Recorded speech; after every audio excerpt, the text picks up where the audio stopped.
Today we're going to be turning this into this.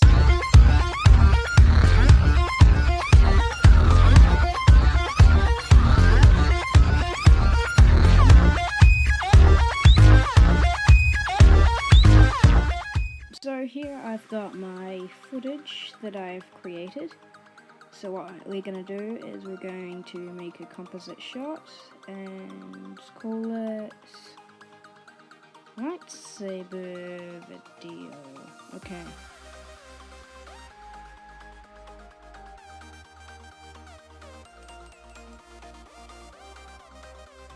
So now what I'm going to do is create a new layer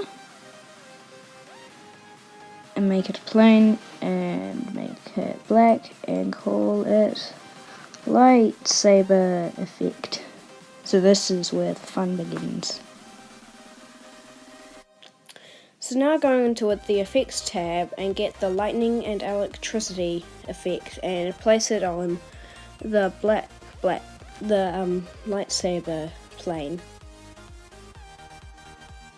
Open up the lightning and electricity tab, turn the wave scale down to 0, turn the twitch scale down to 0, and go into the branches thing and turn the quantity down to 0.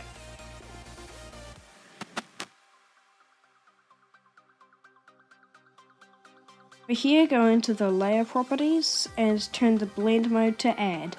So now it's starting to look a bit like a lightsaber.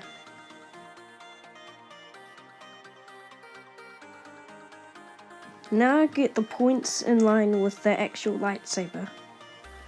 So drag this end. Well, you have to click the lightning and electricity effect every time, otherwise when you drag across, it hides it. So then you just do that.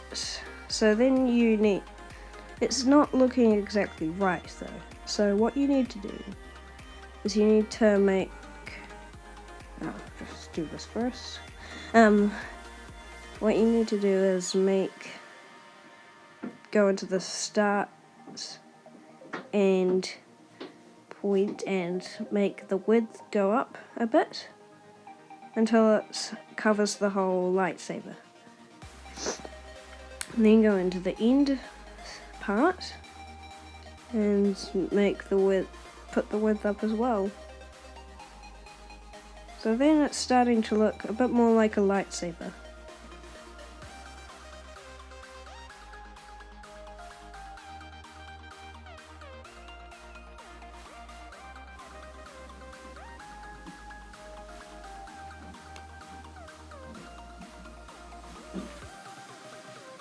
As you can see now as we play through it, the lightsaber effect doesn't follow the lightsaber, it just stays in that place. So unfortunately what we have to do is put keyframes on the start and end point. If you're new to Hitfilm and you don't know what keyframing is, what it is moving something one frame at a time and changing its position each frame.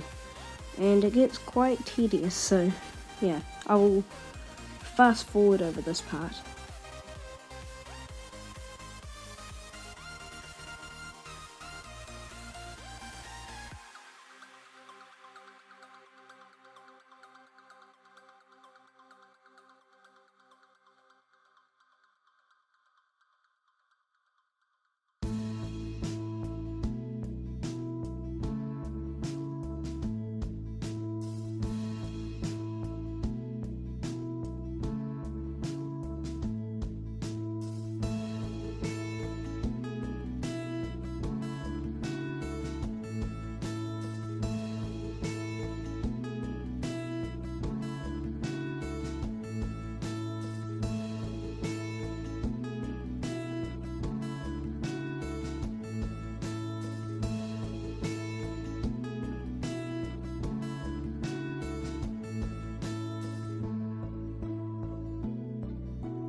So now we have finished and at the keyframe ring, and as you can see if we scroll through it, I had a little gap there, so I went and fixed it up.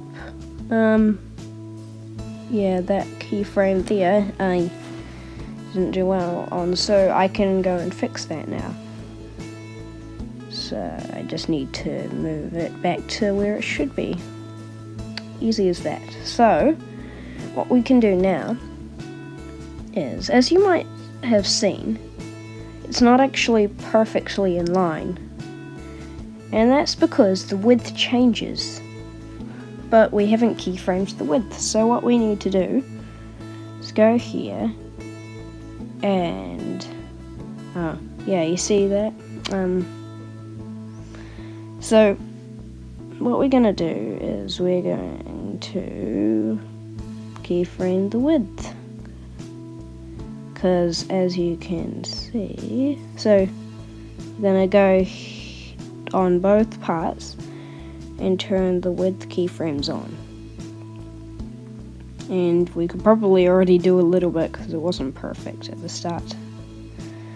So yeah, I'll skip forward to once we're finished. So now it's finished, and what we can do is we can watch it all the way through, and it looks pretty good. But if it was a lightsaber like that, if it was a real lightsaber, it would have lights all around it, and you can change the color of the lightsaber. If you want, you can make him a Sith, whatever. But yeah, make it. Oh, that green doesn't look very good. So I think I'm just gonna keep it with blue.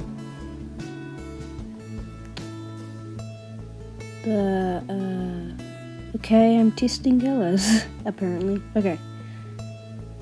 That looks like a pretty good blue. So what I'm gonna do now is I am going to make a new layer at some point. What am I doing? Okay. So I create a new plane, make it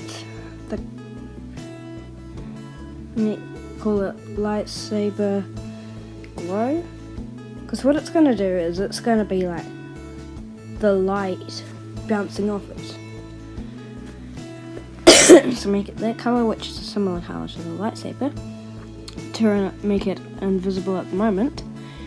Then what we're going to do is we are going to mask around a lot of things, and then